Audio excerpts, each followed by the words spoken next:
Welcome, Paul. Thank you. Thanks for being here. Thank you very much, Sharon. Welcome, everyone.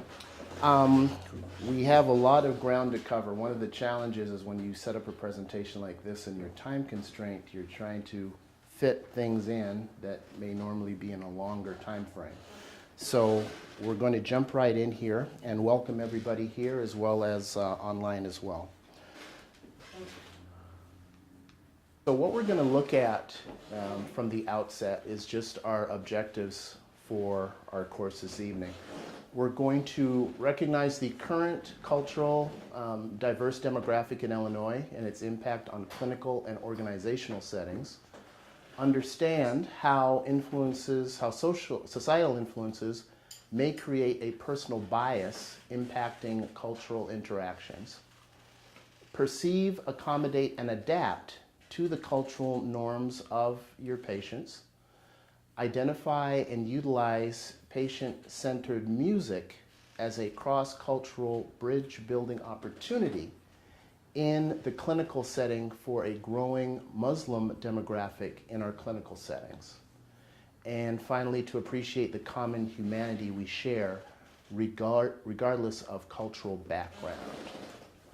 So when we look at culture, in terms of defining what we mean by culture, Merriam-Webster dictionary has a definition of this, which is the customary beliefs, social forms, and material traits of a racial, religious, or social group. Also, the characteristic features of everyday existence, such as diversions or way of life, shared by people in a place or time. So when you think of culture, some things that I'd written down here is culture is not exclusive to, say, nationality or, as it mentions here, religious or racial areas, but it can also include age groups, okay? I've worked with patients who are seniors. During their lifetime, they were alive during World War II, and they experienced in World War II a great rationing of different things, right? So as I was working with a particular patient and he was had to use the restroom, he was, drying off his hands, washing his hands, he took the minimal amount of paper towel. He said, no, I don't want to waste any, okay? Because in his mind, that's what he grew up with. That's from his generation. That would have been an indication of not being prudent or conserving during the time in which he lived. But it could also include nationalities, German, Polish, Mexican, Southeast Asian, as well as faith traditions as well. Catholic, there's a gentleman I worked with a number of years ago who was a member of the Christian Scientists. And he found himself in a subacute setting, and we'll look at that definition in a moment. But he did not want me as a regular healthcare practitioner to work with him. He kept saying, I want to see a Christian Science practitioner. I said, okay, but we're just, working on your mobility to increase your functional independence, etc. He said, I want to see a Christian Science practitioner. So through social service, we arranged for that to happen. And when the Christian Science practitioner came, he spoke with this gentleman, and basically all he told him is, work with these people. Okay? Do what they're telling you to do. It's fine. And that seemed to calm him. But within his culture of being a Christian Scientist, he wanted that specific person to be involved with his care. Okay? So we're going to look now at subacute. The subacute setting is the setting below or after the acute care setting. So when you think acute care, you think of the hospital setting, right? Get an injury, you go into the hospital, you're in the acute care. But in subacute, it is provided in a skilled nursing facility Under Medicare Part A services, typically, if the patient has a 3 midnight acute care admission into the hospital setting. So in order to qualify for that benefit in the skilled nursing facility, the patient needs to have 3 midnights in the hospital setting in order to qualify for the subacute level of care under Medicare Part A. Patients are allowed, and I emphasize allowed, up to 100 days of Medicare Part A benefit, but that is based on a skilled nursing and or rehabilitation need that is both reasonable and necessary. Okay. We're going to look now at a diagram here.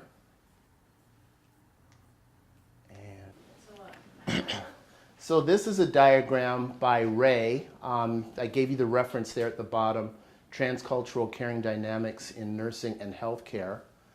Came out in 2016. And Ray basically brings like a series of things, a conglomerate of issues together as it pertains to caring, or what she terms transcultural caring, in both ethics, essence of caring, transcultural context, and universal sources, all focusing together on awareness, understanding, and choice within the transcultural care model that she set up. And I believe her background, the principal author of this, is in nursing, but it has, you know, consequences and extrapolation for us as therapists as well. And when you look at cross-cultural interactions, think of yourself as the clinician and the number of individuals and potential cultures that you interact with within your own practice or setting. You have the patient, you have your coworkers, OT, PTA, COTA, social worker, etc., support staff, custodial, maintenance, your physicians, your physiatrists, orthopedic physicians, neurologists, medical records, dietary, vendors, prosthetics and orthotics, the DME vendors, as well as the caregivers. All of these are individuals that you as a clinician will come in contact with. And each one of those may have a various cultural difference from the other. Caregiver may be from Poland, okay? The patient, as we're going to look at in a little while, may be a member of Islam, being a Muslim, okay? And even this, you could take this out even further to have these individuals come in contact with each other as well, okay? We're going to look at some demographics. And these demographics are particular to Illinois, okay? So what you see here is taken from the worldpopulationview.com site, and it gives you a breakdown as to the total population of Illinois when this survey was done, and the percentage based on ethnicity or race. So white, black or African American, some other race, Asian, 2 or more races, American Indian, Alaska Native, which I have not personally treated anyone from Alaska who's a native of Alaska in a native sense or a First Nation sense, but also Native Hawaiian, etc., Pacific Islander. This looks at another demographic based on the language spoken in Illinois, again from World Population View, and you're looking at English being the predominant language spoken, then Spanish, then Chinese, then German, and working your way all the way down to the various other languages spoken in Illinois. And any of these, in terms of the top, 2, 3, 4, maybe even 5, you may encounter individuals that their native language is one of those. Now we're going to look at a specific demographic based on our time together. We're going to look at Muslims, which is a rising culture within society right now. And as we get into that, we're going to first define some terms as it relates to this demographic. Definitions and general information. Islam, which means submission to God, and you could also add that in the language of Arabic, God is referred to as Allah. In Arabic is a world religion established in Arabia during the 7th century by Muhammad as a prophet of God, Allah, it should be Arabic. It is a monotheistic, believe in one God, religion, and is one of the world's major religions with nearly 2 billion followers worldwide. So that's Islam. When we hear about the term Muslim, which means one who submits to God, in Arabic is the name of a follower of Islam. Okay? So you have the religion itself is Islam, but the follower of that religion of Islam, that individual, male or female, is called a Muslim. They have a holy book, which is called the Quran. Sometimes you'll see the spelling as Koran. Holy sites for them is Mecca and Medina in Saudi Arabia.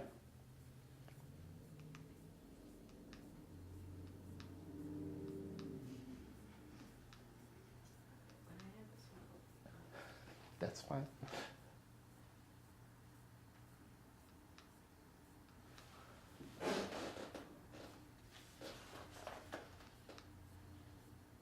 The next thing that's going to come up here, who could tell me what the largest Muslim population is in the world? Which country has the largest number of Muslims in the world? No pressure. And it'd probably surprise you. Here. No, not here. Not the United States. Turkey? No, now remember I gave you some hints here, but even this hint doesn't do justice. Indonesia. Indonesia is the country with the largest population of Muslims. And I believe I was reading about this. Indonesia has more Muslims in their country than all the Middle East countries combined in Indonesia itself. Okay. Common greetings.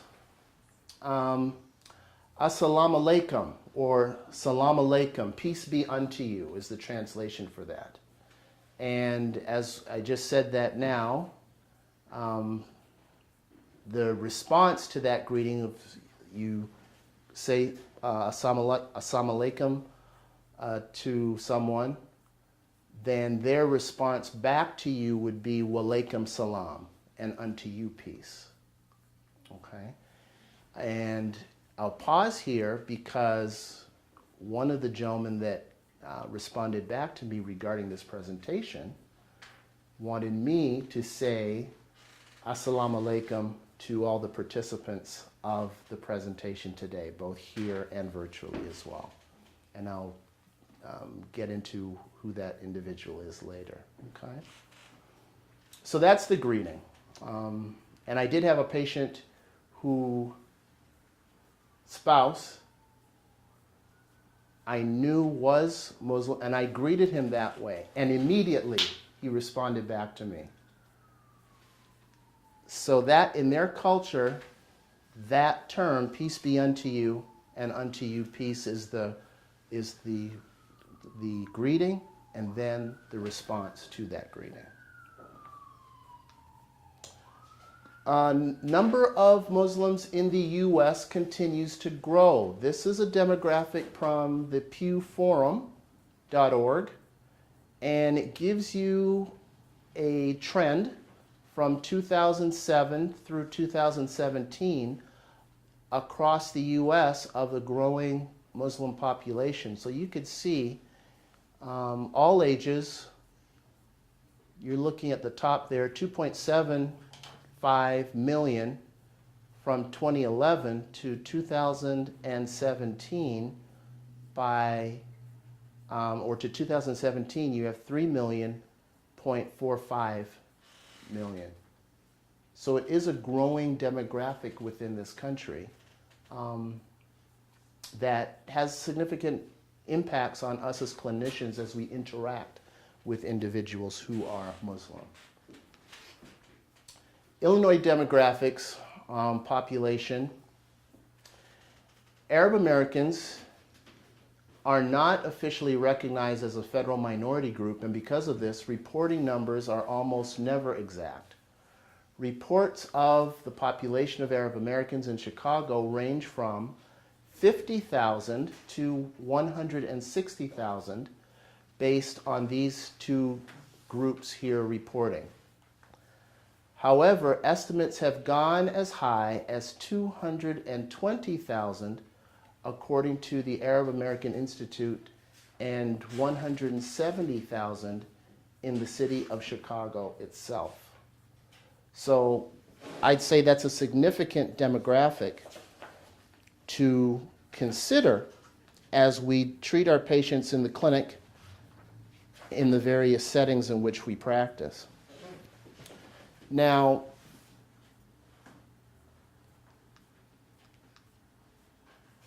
there we go. Arab American origins.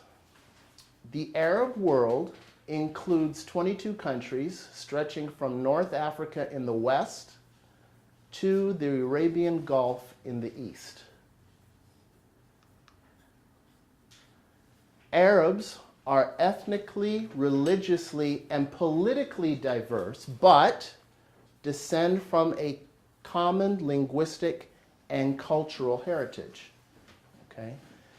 And the origins of that, the commonality of that, is where Islam was founded in the Saudi Arabia area under the Prophet Muhammad. Not all Arabs are Muslim. Okay? Not all Arabs are Muslim. Not all Muslims are Arab. Okay? And this is from ArabAmerica.com. So those are some important considerations to look at. Now we're going to look at discrimination of Muslims in society and the impact on a clinician. This is from Martin, Perceived Discrimination of Muslims in Healthcare, Journal of Muslim Mental Health, 2015. And quoting from that paper, the Muslim population in the United States is a growing religious minority, increasingly encountered by healthcare professionals in the clinical setting. This group has been subject to heightened discrimination since the tragic events of September 11th, 2001. Now, I'll ask the participants here, how many of you remember that event? Okay, I won't hesitate. Maybe I should hesitate to ask how old you were at that time. But that was a major event, not only in this country, but internationally. And because of that event, the population of Muslims in this country came under attack like never before. And this paper brings that out in terms of their research. this Journal of Muslim Mental Health and this article, what they did was like a tool where they interviewed a sample of Muslims and asked them questions on their perceived discrimination or how they felt they may have been discriminated against in a healthcare setting. And based on the tool, which they seem to have adopted or modified it to incorporate some other things as well, they came away with some findings based on the reports of the individuals they surveyed.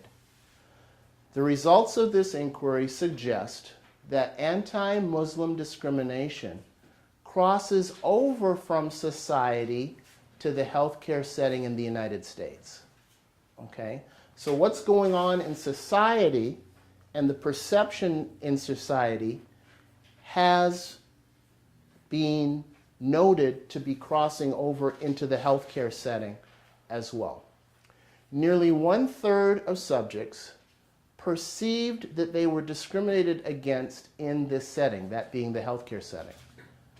Being excluded, this is the discrimination that they perceived, being excluded or ignored was the most frequently conveyed type of discrimination, followed by problems related to the use of Muslim clothing.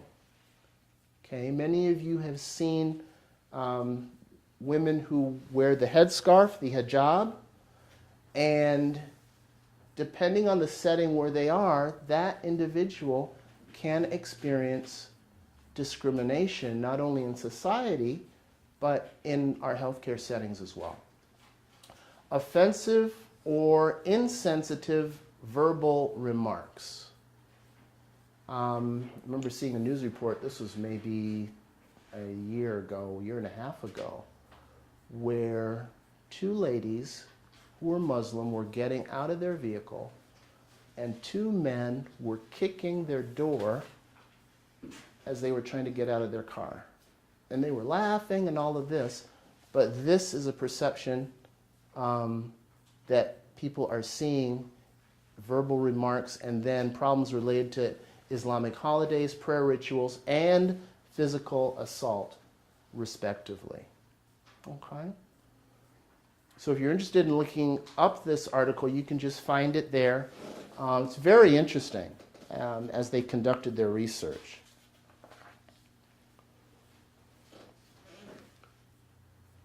Okay. The findings of this study call attention to healthcare providers to consider the perspectives of Muslim Americans through self-reflection, heightened sensitivity. So the self-reflection, you just step back and deal with how you're thinking about this individual and how you perceive them. Heightened sensitivity regarding their needs and their outlook, and culturally congruent care accommodations, and we'll get more in detail with that in a little while. It is imperative that healthcare administrators support such efforts in their aim to ensure that optimal care is rendered to not only Muslim Americans, but to all patients. Okay.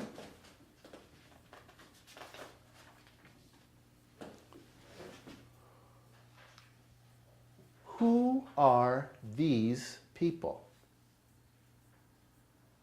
We'll do some self-reflection right now.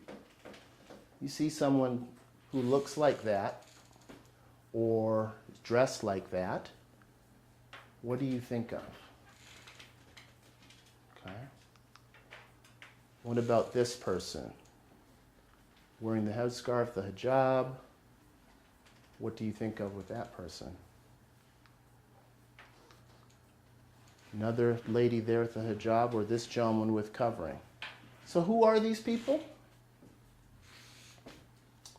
These are our physical therapy colleagues and could be our patients. These individuals are Dr. Nahar, who is the Vice President of the Kuwait Physical Therapy Association 2012 to 2013. Dr. Umud, Treasury of the Kuwait Association 2012 to 2013. Dr. Leary, same association, board member 2012 to 2013. And Mir Almazuki, General Secretary of the Emirates Physiotherapy Society. So these are our colleagues. They are us, and we are them. One of the opportunities I had in my career is attending, and if you ever have the opportunity, grab it, to attend the World Congress of Physical Therapy, and you will see physical therapists from all over the world. India, China, South Africa, and it is a remarkable thing to realize, even though individuals may dress differently, have different customs, that we are all physical therapists there with a common purpose to serve and to help the patients that we serve. Okay? Music as a treatment tool for patients who are Muslim.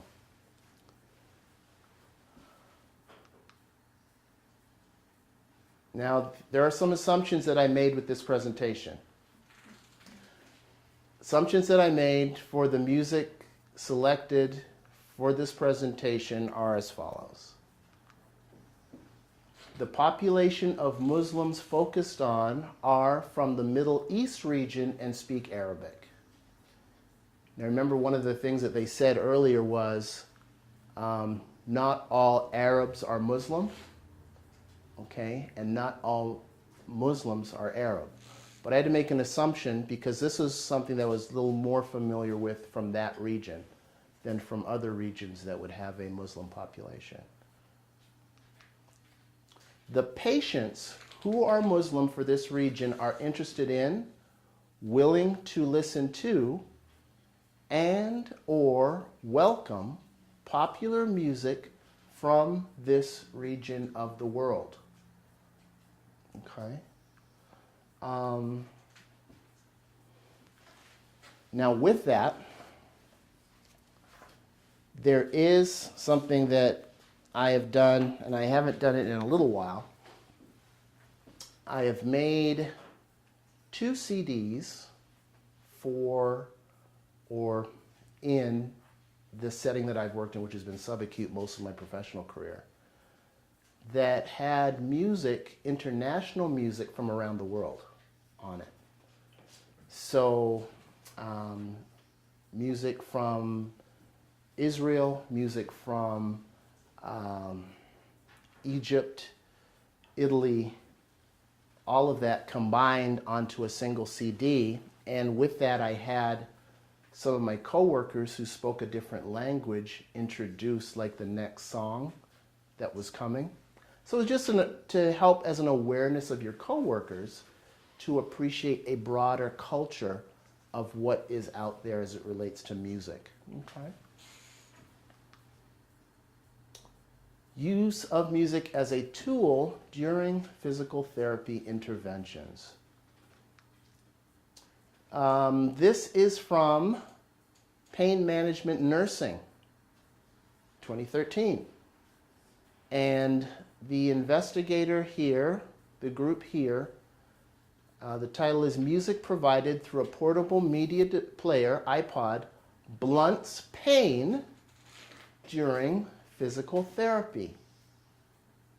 Music provided through a portable media player has an analgesic effect that can be an effective analgesic strategy during painful physical therapy. And I believe this quote here was from the results of their presentation. And I actually have the original articles here if you'd like to look at those.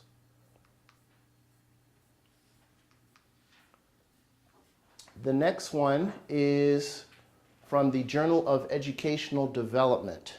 And I'm trying to think. I think this journal is from Indonesia, if I'm not mistaken. Indonesia published, Music as a Means of Therapy for Elders.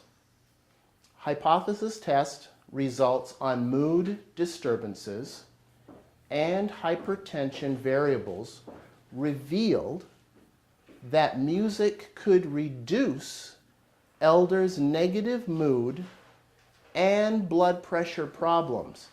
So if you go into this article, you'll see that depending on the music that they administered to these elders, pre-post, they noticed a decrease in their blood pressure as a result of listening to that particular music. So that has an impact. You know, think of our patients who have had orthopedic procedures, whether total knee, total hip. In the case of a patient that I had a total knee, and I played a song, which I'll be playing for you later, and her whole demeanor changed. Her whole demeanor changed, and she just seemed to relax more in the session, hearing music from a region of the world that she was familiar and grew up in. Use of music within the culture of Islam. Now, this section I am indebted to the therapist from Israel that I contacted, that I was doing this presentation. I asked them some questions as it relates to music within their settings. And one of the therapists there forwarded on this article that I'm going to share with you to me to share with you guys.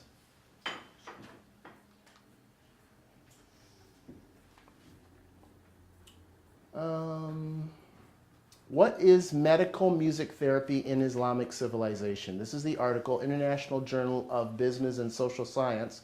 This journal is published in Malaysia, just published last year. But it says that in the Islamic civilization itself, there were some hospitals which accepted patients with mental disorders. The hospital also offered specific treatments such as appointing musicians and singers for the purpose of helping the patients. Now, we live in 2018. There is no budget within our institutions that are going to provide musicians and singers for our patients. But thankfully, based on technology, we have tools that we can still provide that to our patients. And we'll share that in a little bit. This is from another reference that they had sent me to go to. This is from the TurkishMusicPortal.org. Islamic thinker and philosopher Ibn Sina quoted this. He said this: "One of the best and most effective of treatments is to strengthen the mental and spiritual strengths of the patient, to give him more courage to fight illness, create a loving, pleasant environment for the patient, play the best music for him, and surround him with people that he loves." And you could always, it's not exclusive to males. It is male, female. Surround them with people that you love. Play the best music. Good, pleasant environment. Potential musical selections for Arabic-speaking Muslims. Okay, let's see here. Most modern Middle Eastern music have lyrics that are relational. That is, they're romantic. Okay? Arabic Middle Eastern music can span from being very tranquil to very rhythmic. I remember listening to, I think it was a BBC article or cast, And the gentleman who was speaking said that Middle Eastern music is very similar in a sense to Caribbean music, based on the rhythm of the music. There are a host, many Arabic-speaking Middle Eastern musicians who are both male and female. Some popular Middle Eastern music artists. Okay. Now we're going to get into some of the samples I have for you to listen to.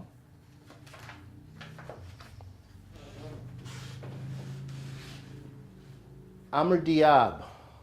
How many of you have heard of Amr Diab? No? He's huge. He's huge. This man is like, I was trying to think of a comparison in popularity. Elvis, Frank Sinatra, and he produces albums like rabbits. I mean, it's amazing. He is what it says here, from Egypt. He is called the father of Mediterranean music. His age is about in his late 50s, I believe. He is the best-selling male music artist of the Middle East.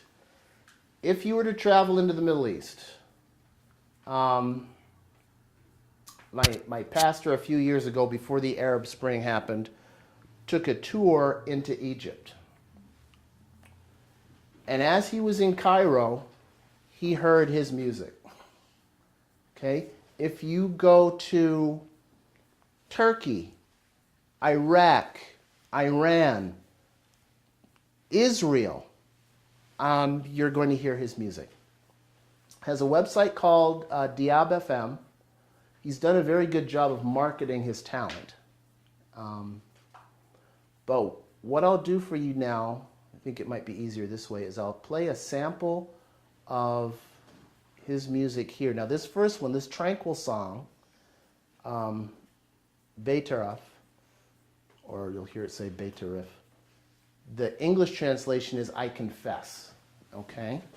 So this is Amr Diab, I confess.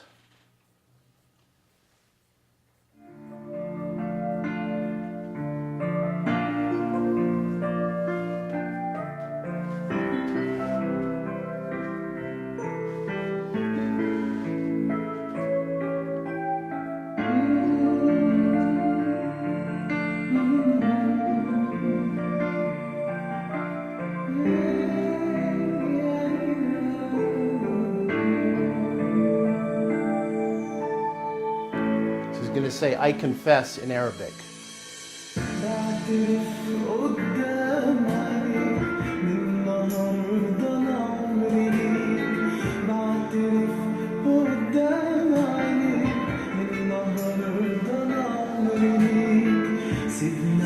Okay, let me pause there a second, because I forgot to do this with you. Because the Batarif is I confess, but these are the lyrics.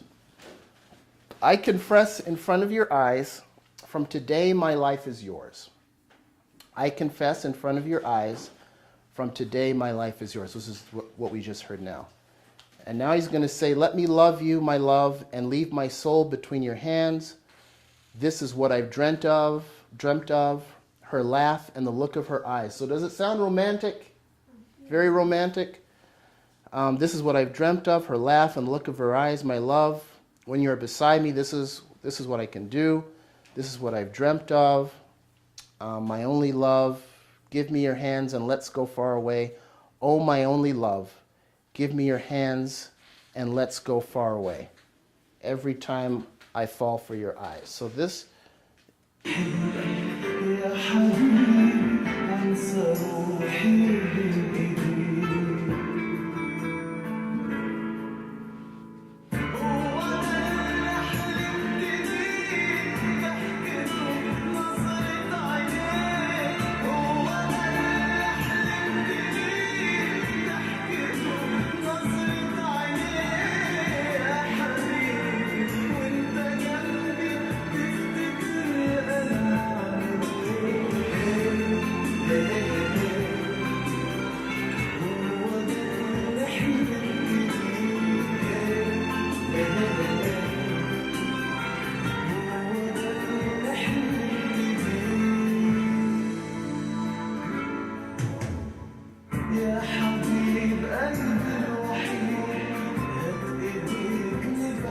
get the idea. Okay, you get the idea. Very, very romantic lyrics. And this is a tranquil song that he has. Now, the next one here is an upbeat rhythmic song. Weya. English translation for that is with her. And the lyrics for that goes, this is what I've always wanted. If a chance could come to get me with her, the chance of my life, why would I miss it? It's unbelievable. We were eye to eye.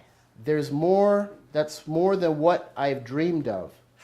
The day that I was waiting has come to say, with her, the life will be more beautiful with her.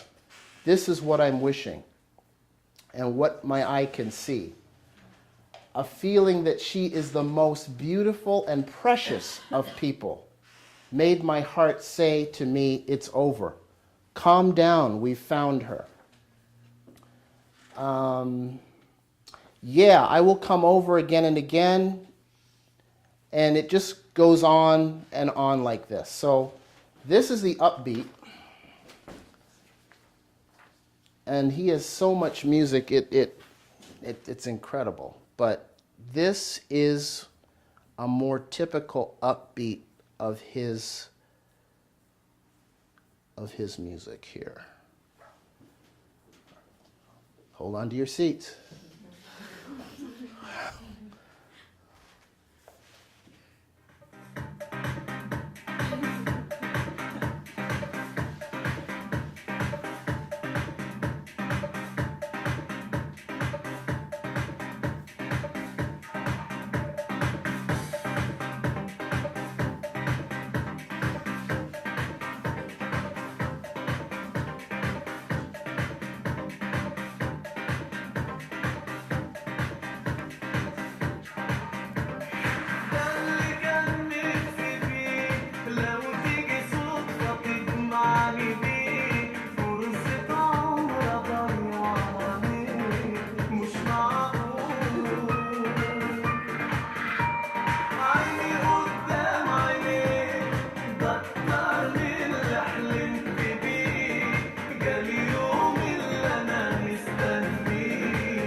Now he says, with her.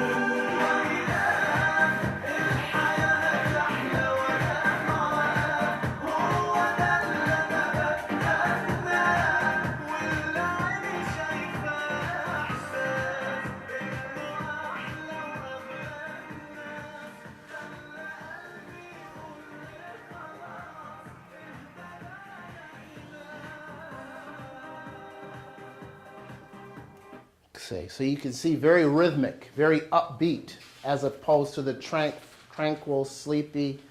But both, even though one is more tranquil, the other one is upbeat, both are in like love songs. Okay? So that's that, and he's huge. Huge, huge, huge. Can't get any bigger than him. I believe there was a thing that showed that he had won when they were doing this, the World Music Awards, and he had the most albums and songs, and anyway. Next one is Alyssa. Now, she has a longer name, but I just give you the basics. Alyssa from Lebanon.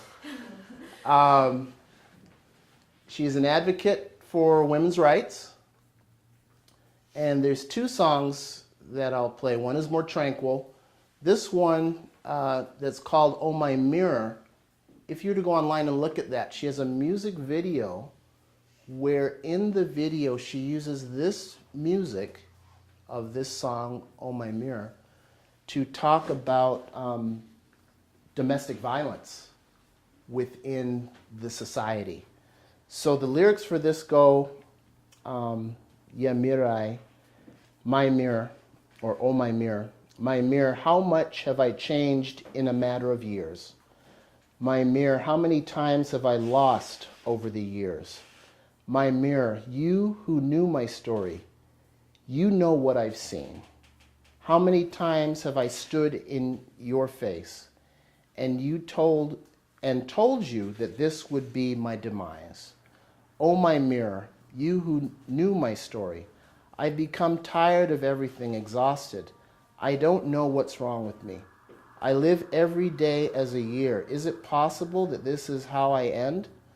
My mirror, how I have lost and found, and how many opportunities remain. My mirror, my heart has grown truly tired of all these stories. And she goes on with the lyrics to this song. So let me play some of that for you. She is probably the second or the best known female Middle Eastern artist.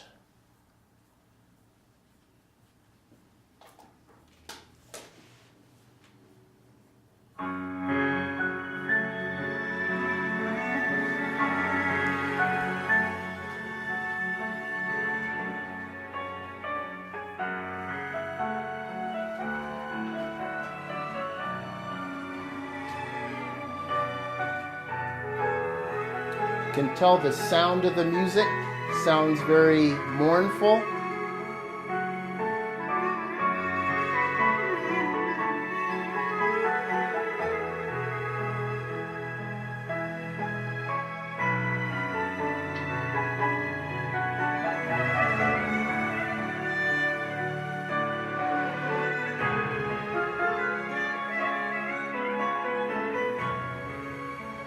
Okay, now she says it, my mirror. يا مرايتي من كم سنة لليوم قديش اتغيرت يا مرايتي من كم سنة لليوم. So you get the idea from that. That's another tranquil song from a female artist, Oh My Mirror. And she has an upbeat one that's called The Love of My Life. Now, both of these have music videos from the recording production company that put them out. The major recording company corporation in the Middle East is called Rotana, R-O-T-A-N-A. And I believe they both, or have both of these artists under their portfolio. So we're going to look at the upbeat one now. This is The Love of My Life. And the music for The Love of My Life is, I found the love of my life, and I choose to be. Finally, I'm living a happy day and night. When I feel you near me, peace. From what I can tell you that with all my previous statements vary, nothing is impossible in the way, excuse me. What could be more important than the fact that I'm with you? The world has no other meaning except that we're together. Nothing is impossible in the way you, what could be more important than the fact that I'm with you? So it just goes through and repeats that. And this is The Love of My Life. I will not try to attempt to pronounce it in Arabic. Oh, oops. No, that's this one here. Okay. And the scene for this in the music video is there was a party the night before, and she's coming in after everything has happened, where she's found the love of her life. So when you start to hear the guitar, this is like she's reliving the people that were there at the party the night before.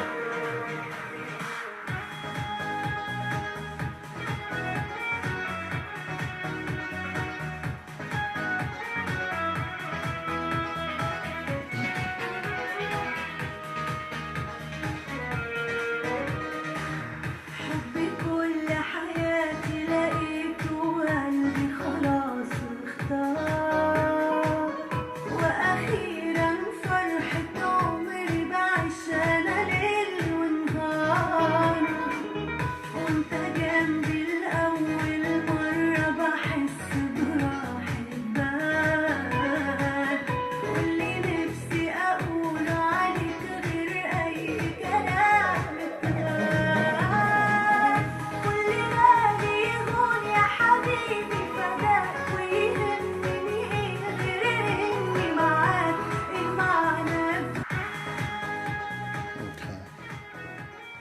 gives you a sample of Alyssa for that. One particular word, if you listen to Middle Eastern music, and it was spoken in Arabic, is the word Habibi. Okay? Habibi means my love.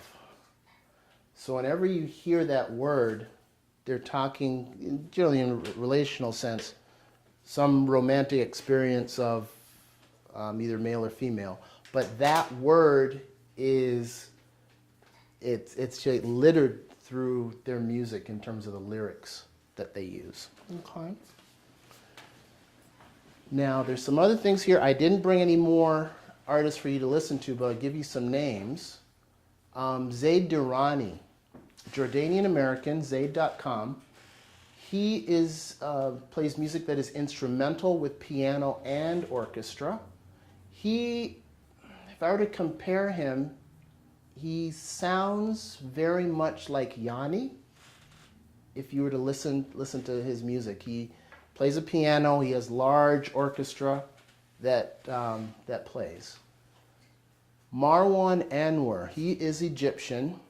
You can look at some of his things on YouTube.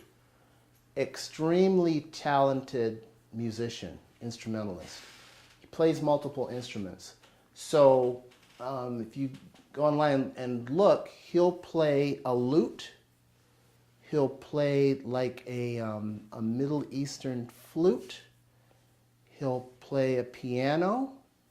He'll play a bass.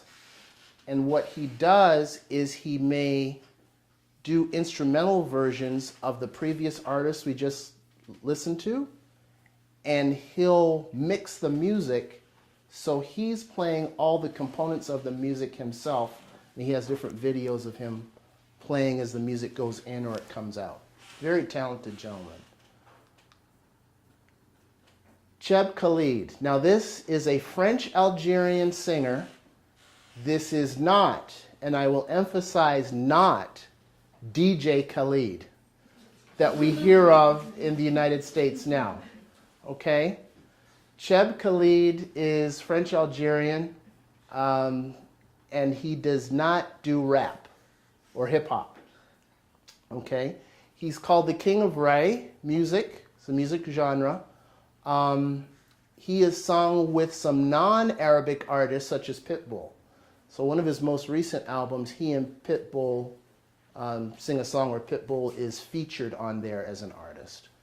And the most popular song that he has that you'll hear about is a song called Aisha. Again, another love song. So sources for the various international music, you're looking at YouTube, Arabic songs, details there in terms of where you can get these songs with the English subtitles. All right. And if you put in the name of the artist and the song and put the word topic after it, it'll give you the song without a music video that is like a high quality audio recording that these recording companies have entered into just to allow that music to be played. SoundCloud is another one, various music. TuneIn.com.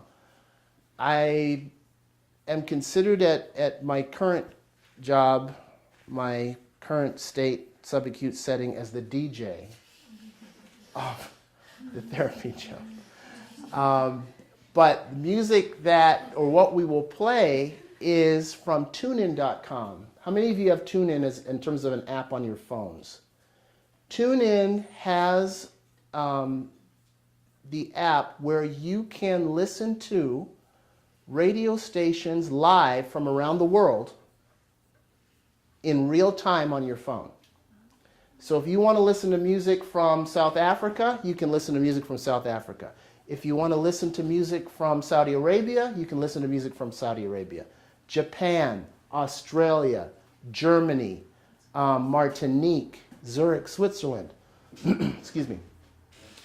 You can look up by country, region. So if you want to listen to, say, some music in Dubai, But you can also look up genre of music. So music from that is maybe Middle Eastern, or you could look up music, depending on, again, our culture, music from the 40s and the 50s, and it'll just play. It's a free service, but tunein.com is an invaluable tool in terms of a patient that may come in whose native origin is not from here, but you may ask them, you know, would you like to hear some music from Greece? And you can put on a Greek radio station right there, and they can listen to music from their homeland. Shazam you know about. Okay, you can capture the music as well as the Google Music app. Now, some suggestions, feedback, and thoughts for Illinois clinicians on treating patients who are Muslim from our physical therapy colleagues around the world. Some patients, these are the suggestions that I had. I had emailed maybe about 15 or 20 different countries to get feedback on their use of music in their clinical settings. The first one here, some patients may want to listen in recitation of the Holy Quran or Islamic Nate, or not. I don't know if I'm pronouncing that correctly. Treatment should be by the same sex, male to male, female to female, not opposite sex. And also, in case there is no possibility of the same sex to treat the patient, then it is suggested to have female patients or family, maram or family, in the room during the treatment session. While asking patients to hold a particular exercise for 20 or 30 seconds or count to 20, instead, we suggest to ask Muslim patients to recite one time and two times one surahs or verses of the Quran, and he gives the examples there. During the time of praying, provide facility for the praying and absolution. This response came from our colleague in Afghanistan. When I had emailed him, he was the first one to respond to my email, and these were the suggestions, recommendations he gave for us. Number 5, it is always a good idea to consult the family as well as local religious leaders. Often there are local customs not necessary in sync with recognized practices. This came from a therapist from Israel. And it was this same therapist that sent me attachments regarding a couple of articles that they thought would be helpful for me. Number 6, Muslims live in a large geographical area, and there is a lot of variability in the cultures as well, which we've looked at this evening already. So it would be difficult for you to generalize. For example, there are several distinct cultures within Southeast Asia. Another problem is that acceptance of music in Muslim cultures vary to a great extent. Some people think it's forbidden. Some think it's not likable to listen to music, and others think music is an integral component of their culture. As far as Pakistan is concerned, this is our colleague from Pakistan who sent a response back, playing and listening to music is acceptable by society generally. So if you're not sure, just ask the patient, right? And this is true, you don't want to generalize, but if in doubt, ask the question. While receiving any Muslim patients in clinic, there should be a warm welcome without any discrimination regardless of their faith, religions, and original nationality. This comment here was by our colleague in Afghanistan. This is the way he ended his response back to me, and I think it's a good fitting way to look at what we're looking at this evening. We come to our clinics, we share a common humanity with our patients, right? And we as clinicians should be the ones foremost to welcome them without any discrimination, regardless of their faith, religions, and national or original nationality. These are some references for you to look at. The World Confederation for Physical Therapy, the WCPT.org. Their conferences used to be every 4 years. I think they've gone now to every 2 years. So if you are inclined, you can submit a proposal, submit it to them. Their headquarters is based in London, and you may get a response, even if it's a poster presentation or you want to do a platform. It's just a very dynamic experience to see therapists from around the world. Another one you can look at here is a Journal of Physiotherapy, Culturally Informed Practice in Physiotherapy, and another one on pain by Benz, Physiotherapy 2015, Cultural Differences in Midterm Effects of an Interdisciplinary Pain Management Program, and the book written by Malela Yousafzai, I Am Malela, is a good book that brings out some unique differences as in terms of Islam beliefs in different groups and all of that. So you could look that up. Recently, I know, those of you who may have Netflix, she just did an interview or was interviewed by David Letterman, and she goes into some detail about her life. It was very interesting.